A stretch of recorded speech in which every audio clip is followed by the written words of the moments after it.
welcome to Double Rare, a podcast where you'll get an intimate peek into the world of thoughts of Katie Canning, a dedicated mother navigating the complexities of her son Carter's two rare diseases, named after Nick Carter from the Backstreet Boys and his late uncle.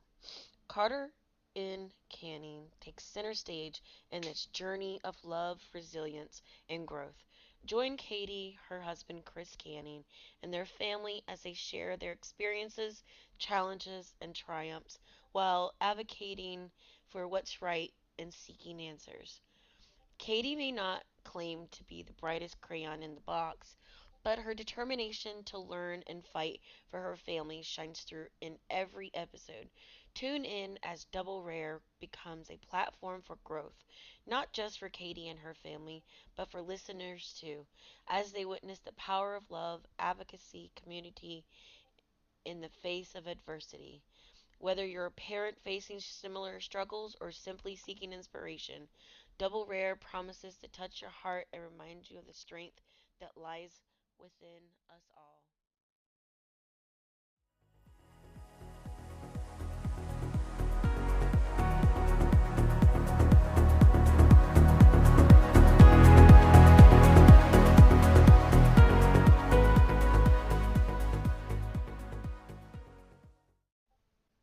All right, let's just get down into it. So, my name is Katie. I'm 38. I have a little boy. His name is Carter. So, let's start at the beginning. Before I was pregnant. Okay, when I was a little girl, I would be very sick. My mom said that I would drop into pneumonia at the drop of a hat. And she wound up getting me into allergies shots. And so I was on allergy shots throughout my whole life. Um, Mom said that back then they really didn't like care about milestones. It was just something that they've come up with over the years when it comes to these milestones and meeting them. Um, I am one of two, so I do have a twin sister. I do have an older brother. But unfortunately, we do not have good relations with either my sister or my brother. My sister, we have a little bit better of a relationship than me and my brother. Um, that is not for this podcast though, but I just wanted to preference that. Um, so I have my mom and my dad at this time. They are still currently living. Um, when I was a kid, I struggled academically. I had a 504 plan. I was just not understood as a child. I had been diagnosed with attention deficit disorder at the time. That's what it was called. And then in my teenage years, my mom said that I was being rebellious, and she decided to take me to a mental health facility, and they wanted to label me, and my mom decided not to, just because she just didn't want me labeled. Um, then throughout like school, I just struggled. I wound up my mom wound up like taking us out of public school in the 5th grade. We went to a private school that didn't last long. Um,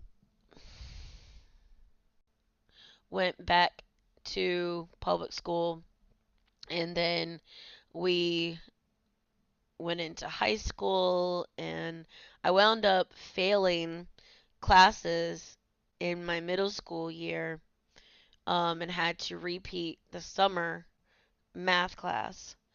And that was interesting. And that was the first time I'd ever failed a course ever in my life. I was always like a CD student, but I wound up getting an F in math. I was really struggling. I think they put me in those classes that weren't really special ed, but the kids were of not like the smartest, the brightest, um, on that low end. Now today, those kids are bright. They're very successful. Some of them, that I know of. Anyways, besides that point, when I hit high school, I did fail a English course and I had to repeat it. I was not happy whatsoever. Um, but I did it and it happened. Um, but I was not accepted in high school. I really didn't get along with my peers a lot. So pretty much when I was 16, some things happened in school. I was not happy. My mom asked me, "Do you want to just leave? And if you're not happy, you should be having fun in high school and you're not."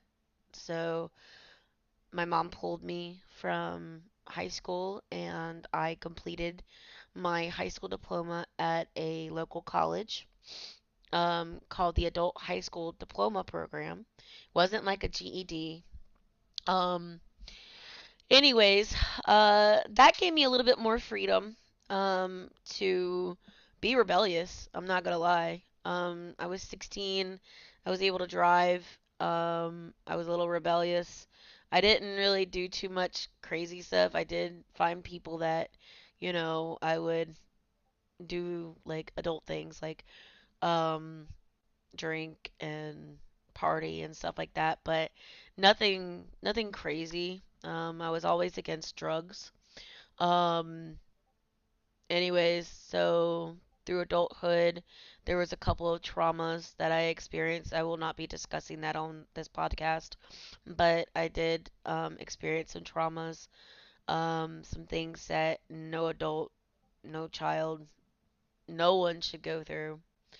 But I always found myself in these type of situations, um, throughout my whole life.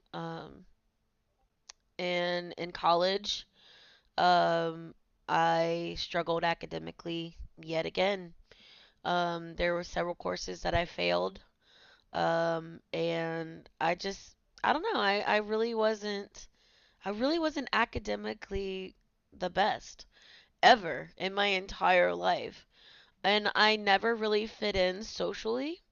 That was like the hardest thing um to deal with, is that I don't have friends that last long, and it's always been like my entire life it's been that way. I'm an odd duck and that's the way it's always been.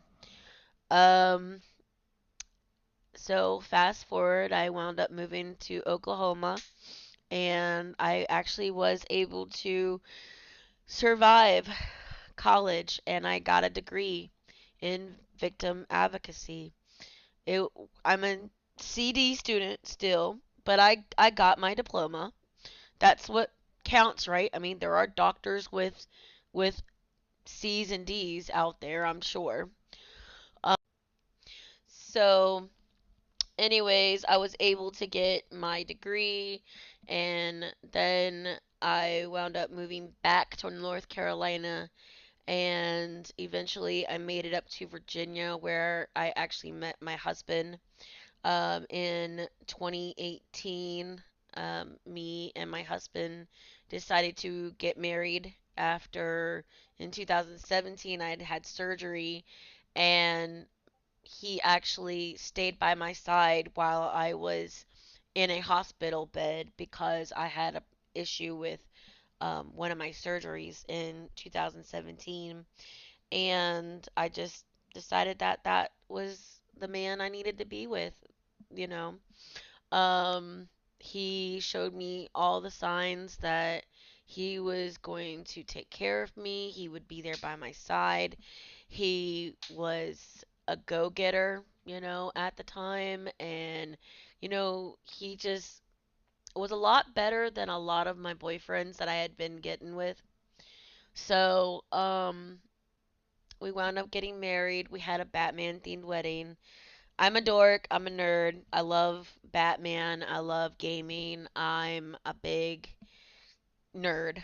Let's just say I'm very big into technology, and obviously that's why I decided to do a podcast on the recommendation of my husband. But he's gonna go through and he's gonna edit these podcasts, make sure that they sound great. Um, I'm very am glad that my husband decided to get me into trying to do a podcast because I like to talk. I like to talk about my story. I like to talk about things. So, let's get to the point of the next part. So basically, I never really wanted kids, to be honest. I was kind of scared of them, mostly because of what I went through in my past. I was afraid of that, but my sister wound up pregnant, and I don't know, it kind of fueled me wanting a child. I was 35 years old and never had a kid. 34, 33, something like that. Never had a kid. So me and my husband, we started this journey. Um, my husband and I wound up going on a fertility journey. Found out that I could technically have kids. My husband was unfortunately having to have surgery to have kids, so that happened, and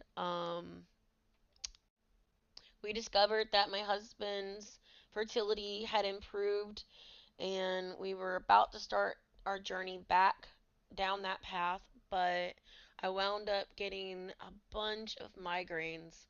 I was going through a lot of stuff at work. I was a correctional officer at the time, and that will be for another story. But I was going through a lot of stress, and um, it just, I don't know. I wound up in the hospital lots of times, getting what they called a Molotov cocktail.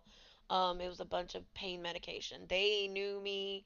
I would come in there and I would just get my Molotov cocktail because I wound up getting an MRI, and that MRI stated that I have what they said called white matter disease nonspecific.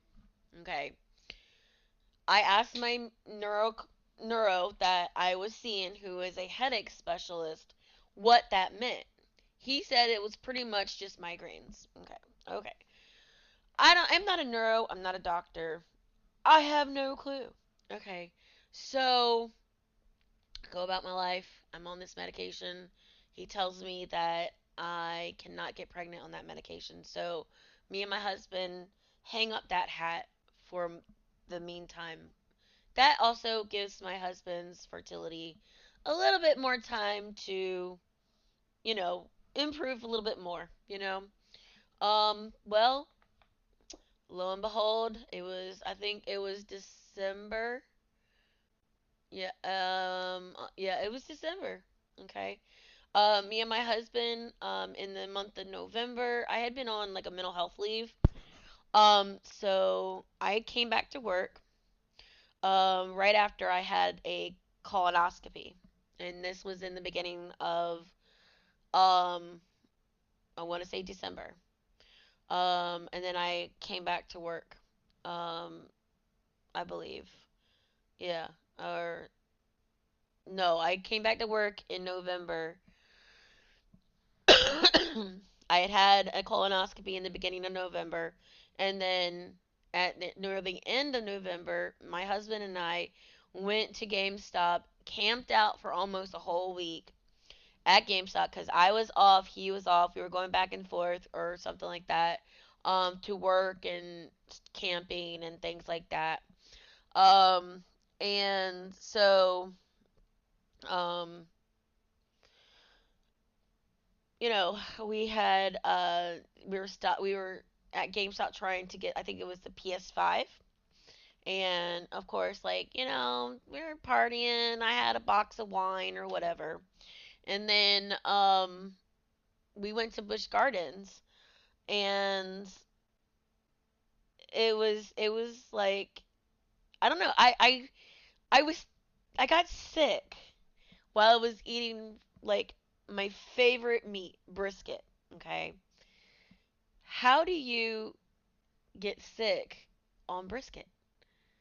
So I'm like, that's weird. Okay, so this is 2020, height of COVID. Okay, and we're actually at the beginning of COVID. Um, and so I'm just thinking, this is weird. Maybe it's just another migraine that I'm experiencing, but like people were experiencing COVID and a lot, and like, so I was like, okay, well, maybe it's a migraine, but without the headache. So, anyways, the next day I was at work and we had just gotten from Busch Gardens the day before, and I was at work and like the I just started getting sick and I'm like, what is going on? I'm sick. So I call my supervisor, my captain, my lieutenant actually, and I'm like, dude, I either have a migraine or I have COVID. Something's up. Like I cannot like walk without getting sick. Like it's not fathoming that it could be anything more. Okay. So I wound up going to the hospital, and of course they're about to run tests and things. So they're gonna do X-rays, and you know how you have to do the P test before you do the X-ray. So they're like, well, we're not gonna do anything more because we know what your issue is. I'm like, what? What happened? I've only done a P test. I don't get it. What's wrong with my P? You're pregnant. Don't tell me that. I'm not pregnant. I am 36. I'm 36 years old. Don't tell me I'm pregnant. Like, what? 35? 34? I don't know. I was up there. I was 35, 36, something like that. What are you talking about? I'm not pregnant. I'm too old. Like, I've been trying to get pregnant, going through all these things, and now I'm pregnant. So of course my husband comes and he's like, and I sit him down. I'm like, Chris, I'm pregnant. His immediate reaction was like, how the hell did that happen? And we're just like baffled. And we just had to sit back a moment and be like, is this real life? Did it work? And I'm sorry, it's emotional for me because it's something that we worked hard for, you know, to be pregnant. Um, so throughout my pregnancy, um, it went great. My anxiety was a little up because I was worried that I was doing things that would harm my child. I did get a little meter and stuff, but I went to all my meetings, all my doctor's appointments. I had to do it all by myself because of it was COVID, so I couldn't go with my husband. So we wound up paying $50 um a week on the weeks that we were not meeting with my gynecologist, um, to actually be able to be together when we could see our kid. We were able to go through full term with Carter. Um, I wanted a girl. I'm not gonna lie, I wanted a girl, but I am so thankful for my son. Um, my husband was so happy for a boy. Um, Pregnancy truly, we had a healthy pregnancy. The only thing that happened during pregnancy was at the beginning I had hyperemesis gardierum. That's a normal pregnancy thing for most women. Okay. Then Around my second to third trimester, I developed pelvic floor dysfunction. Wound up having to go to physical therapy. That did nothing for me. I'm not gonna lie. I was pregnant. I was fat. And that didn't do nothing for me.